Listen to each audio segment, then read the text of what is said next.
Hi everyone, welcome to the channel. Today we shall deal with T.S. Eliot's essay Tradition and Individual Talent. My focus in the video is the definition of tradition according to T.S. Eliot. Tradition and Individual Talent is one of the juvenile essays by Eliot that was first published in 1919 in The Egoist and in 1920 in The Sacred Wood. Later, the essay was published in the collected essays and poems by T.S. Eliot, etc.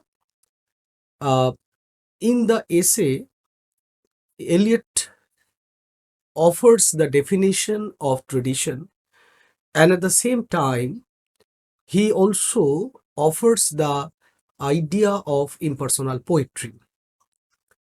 The significance of the essay lies in the fact that Eliot is one of the pioneers of new criticism because he is one of the precursors of new critical school or new critical philosophy to introduce impersonal poetry. Tradition, according to Eliot, as a word has been used very rarely in the domain of literature, and the word is very rarely used in censure, in criticism. And according to Eliot, the idea of tradition, the way the word tradition is used in English literary criticism, is not the appropriate application of the word. According to Eliot, tradition is complex, ever widening and simultaneous process. Tradition is not something that is past and dead and something over there. And it is not that a poet should disengage himself from the tradition and try something new to be better than his predecessors.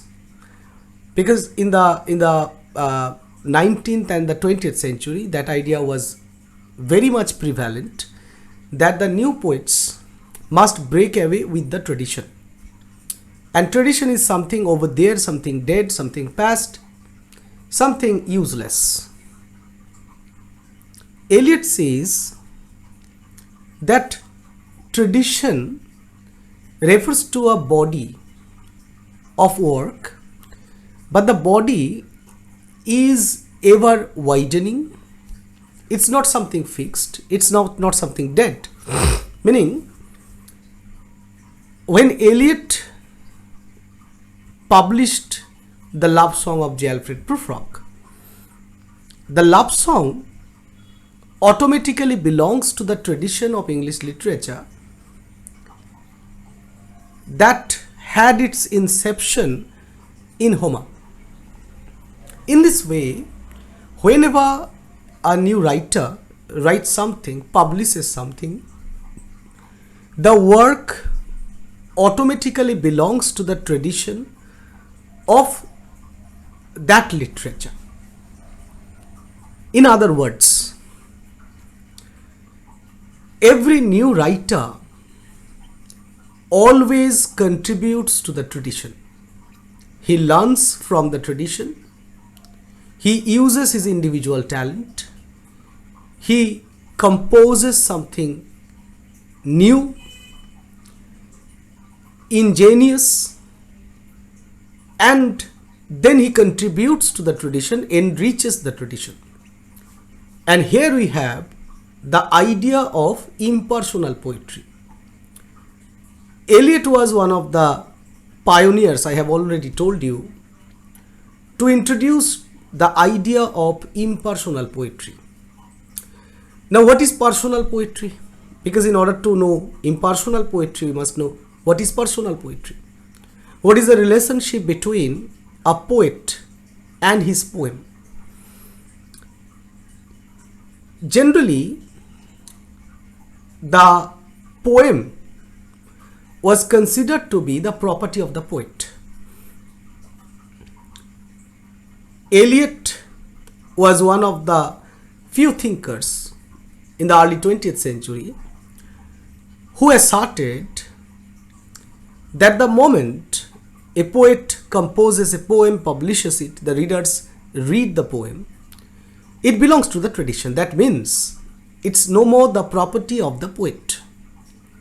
Therefore,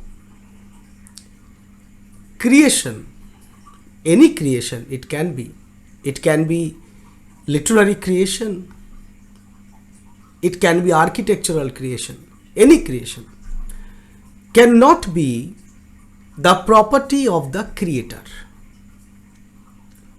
It is open to the readers to read, criticize, interpret, and criticism becomes a creative process also. Because when a reader reads a text, he is not just reading it, he is also contributing. Because the moment he interprets a text, he is also enacting the role of the writer. The idea was later elaborated in the death of the author. As you know, that we learn from our predecessors and then we implement our learning, we use our learning to create something new, to make something new. Make it new was a popular catchphrase, you know, of the 20th century. It was coined by Ezra Pound. But it is not just a catchphrase applicable to the 20th century poetry, but any creation. Now, to illustrate Eliot's point, I may give you an example. Just imagine that the water of the river, the water is evaporated by the sunbeams, and then after a complicated natural process, the water vapor forms clouds. Now when the rain falls, we call it rainwater. But the moment the rainwater gets mixed with the water of the river, it is called the water of the river. It is no more rainwater. So the river is the tradition. The complicated process of cloud formation is the process of learning and implementing knowledge. The cloud is the creative womb, the rain, the creation, and the moment the rain falls, the creation is out of its womb and mixes with the water of the river. It becomes a part of the tradition. And the water is no more called rainwater or the rainwater that was showered by a cloud. It no more belongs to the cloud. It belongs to the cloud. It belongs to the river. So that was Eliot's idea of tradition. Okay, let us meet in the next video, and I have already promised in my last video that the next video will be on Hopkins's Felix Randall. Thank you everyone. Goodbye.